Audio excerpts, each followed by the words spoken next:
we could fly. Welcome back to Have a Cup of Johnny. This season isn't about hustling harder. It's about coming home to yourself, to your voice, to your breath, to the quiet truth that you're still here and you're not starting over. You're starting again. This is your space to reflect, reset, and remember who the hell you are. So pour your cafecito and let's begin.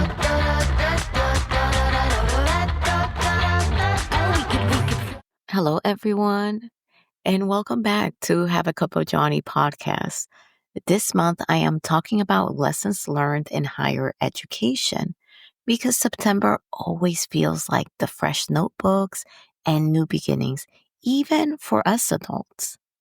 Last episode, I shared how I started college way too young, how I wanted out of my house badly, and how I ended up in a community college not really ready for any of it. And the season then that ended with me dropping out because I was feeling like I was draining money and not really getting anywhere. So what happened next? Well, today I am talking to you into my second round with higher education, the Army years, the online school, and why sometimes the reason you go back is totally different than the reason you started. Are you ready? Let's go. All right. After dropping out, I knew I couldn't just go back home. And I dropped out because I had another avenue of approach. So I did it simultaneously. I made the conscious decision to drop out because I had another outlet, another way to get out of the house, and that was by joining the Army. The military gave me the distance, structure, and the steady paycheck, which I desperately needed as a young person at the time. But I'm not going to lie, I didn't have any plans of going back to college anytime soon after joining. I was like, I'm going to take this break and just going to learn a certain skill and then get out. Long and behold, my priorities changed once I became pregnant and had my son.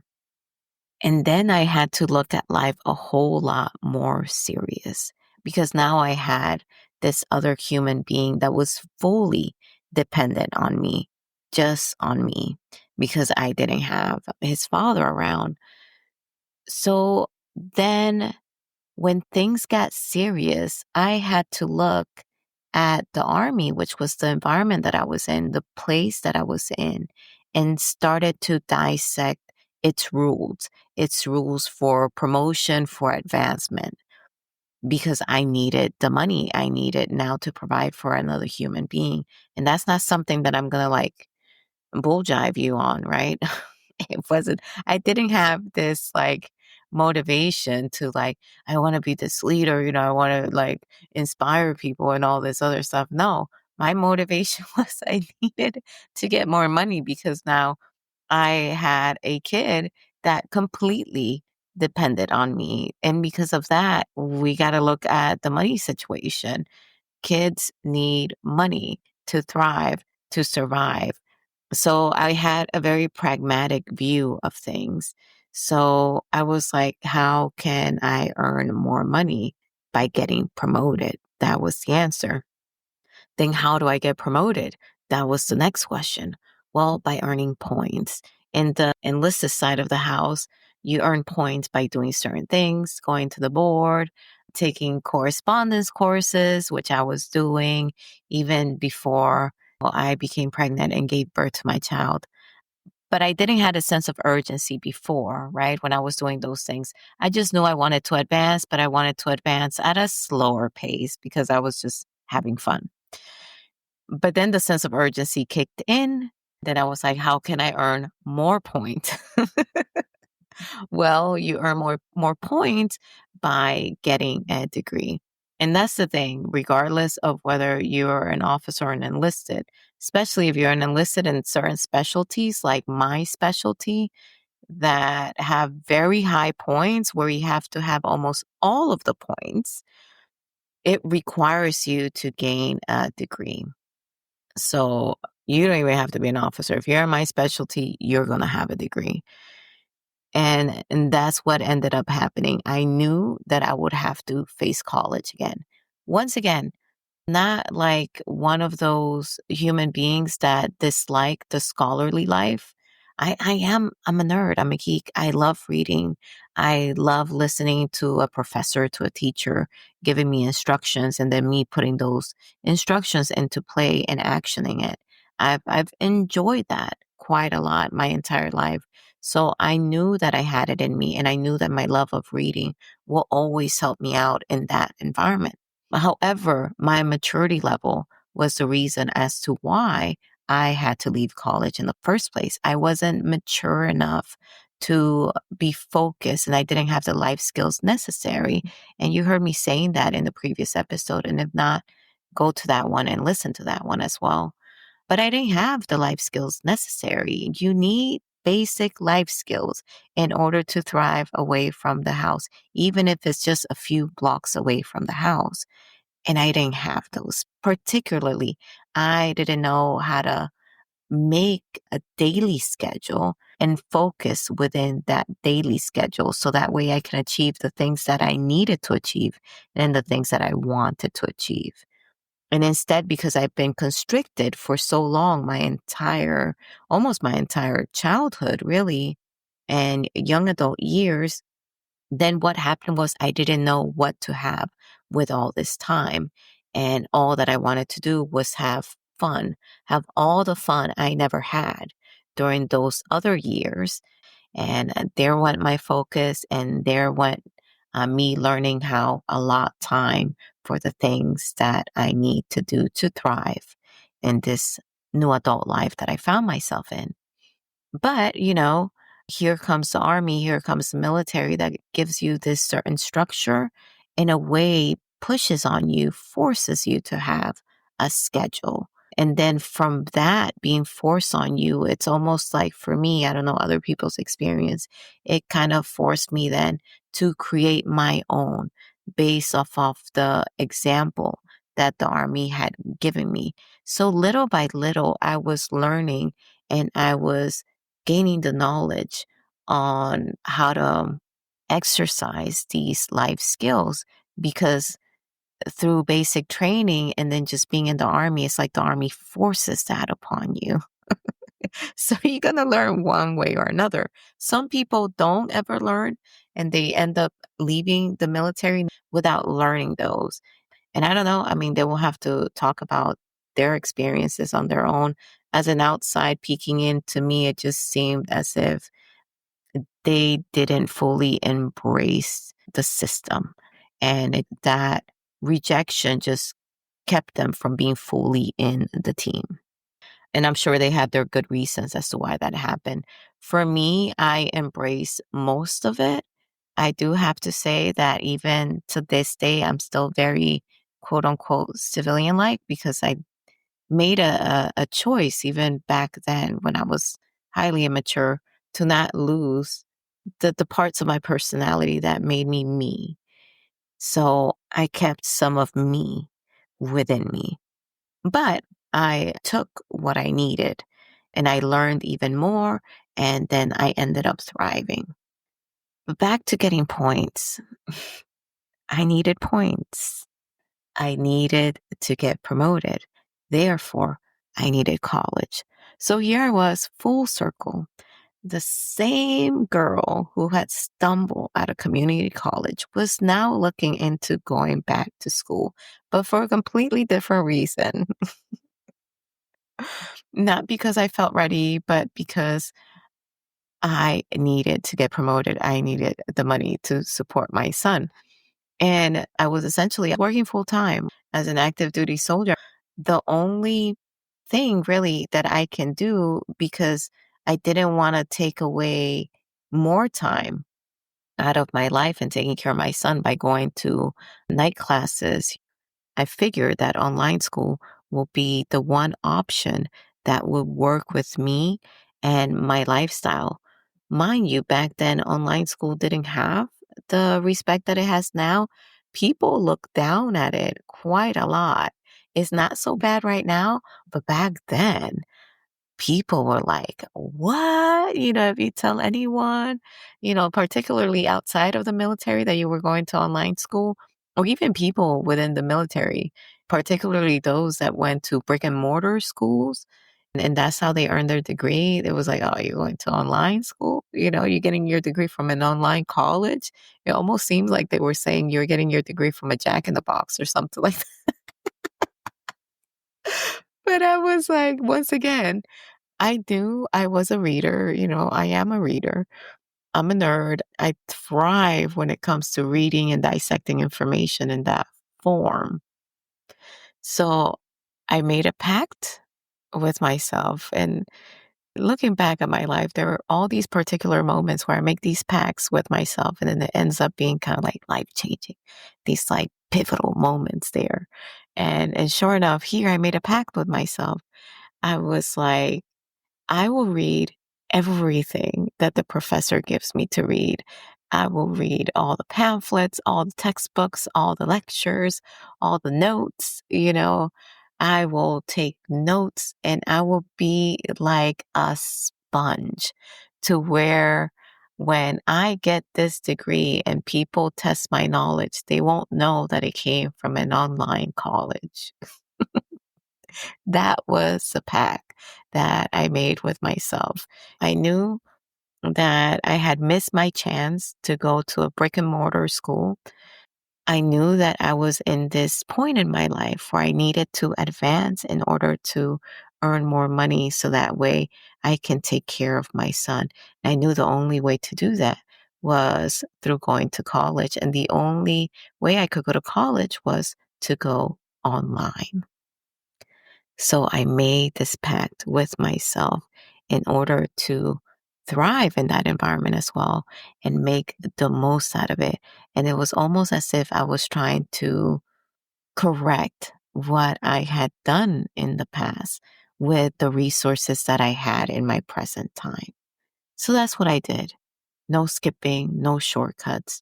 Every reading, every lecture, I was there at night absorbing it. I remember particularly moments that I was after work, tired, breastfeeding my son, and I had a textbook or a binder, something in front of me and reading it. Because now I had this motivation per se, and I had some skills as well, not as many as I have now, but I had some skills enough to get me through that time in my life. But I think most importantly, it was that motivation.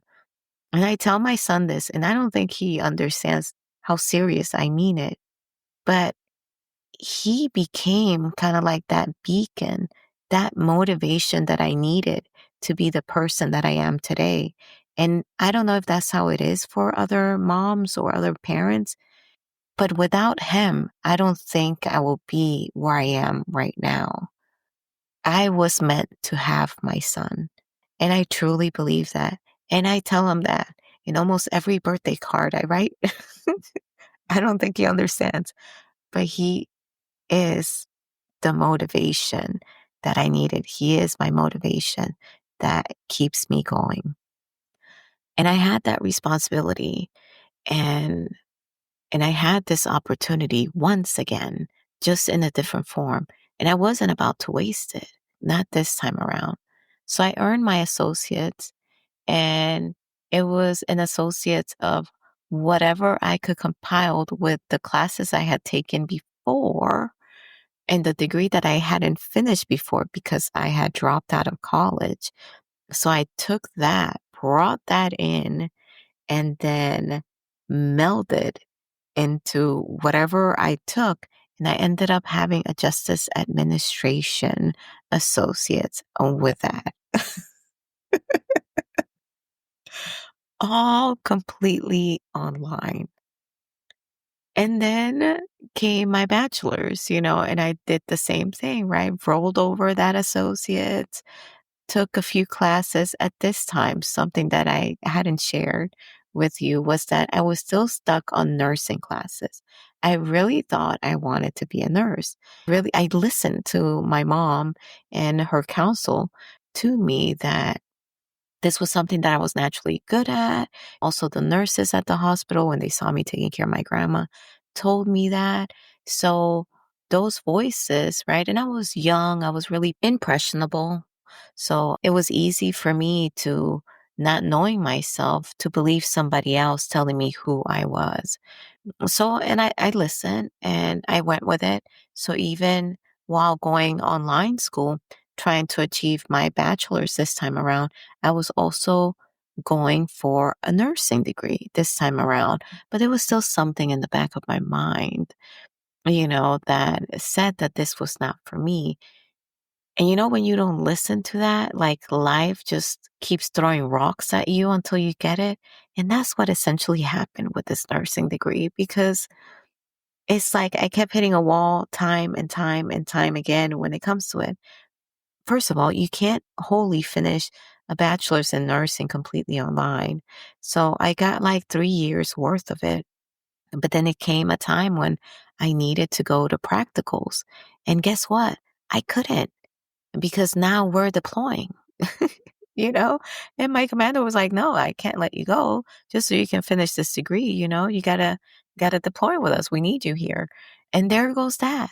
So I was back again going to educational counselor in the army base that I was in and asking, what can I do with all these classes that tie to nothing I can do right now?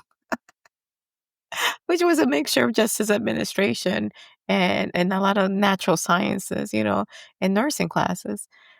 And she was like, well, the closest that you can do is a business degree. I was like, I like money. I want to run my own business, In the future, I was like, yes, let's go with that. So this amalgamation of justice administration classes and nursing classes, after a few more courses, I think I want to say like I still needed to do like 5 or 6 courses, became my bachelor's degree in business administration. And I got all the points, right? Even before I got that degree, I got all the points with associates. It wasn't glamorous. It was not glamorous. It was the most ugly kind of growth you could ever imagine.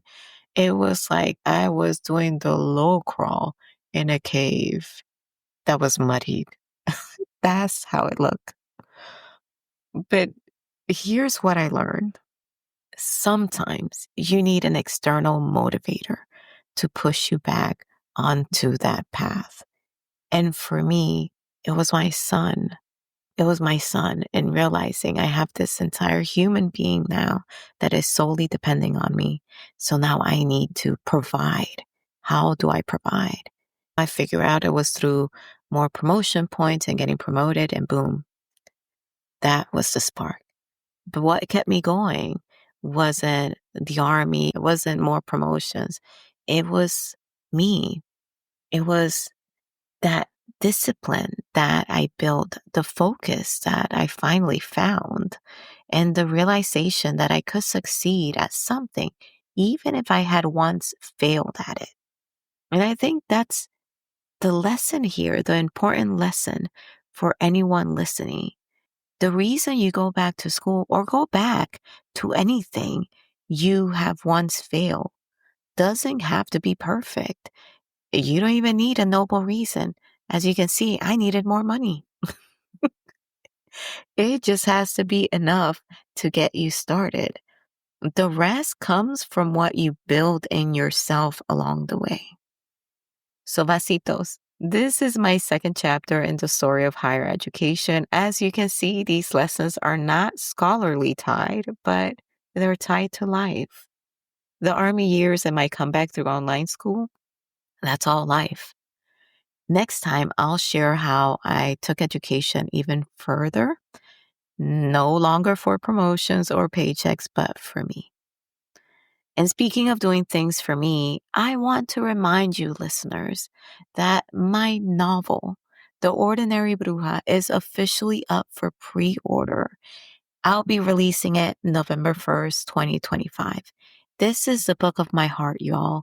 It's the story I always wanted to read but couldn't find. A story about identity, Dominican magic, revenge, and learning to embrace who you are. You can pre-order your copy today at haveacupwithjoanny.com. You know I'll put the link in the show notes. And hey, if today's story connected with you, I'd love to hear from you. You can email me at joa@haveacupwithjoanny.com or hang out with me on TikTok. I'm there with two profiles.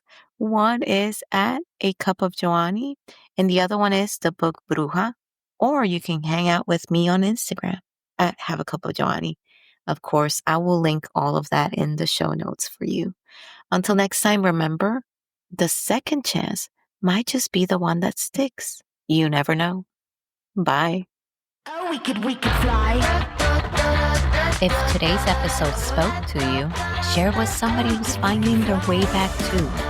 And if you haven't yet, visit haveacupofjoanny.com for more stories, blog posts, and the books that started it all. Thank you for being here. Until next time, be soft, be bold, and always have a cup of Joanny. Oh, we could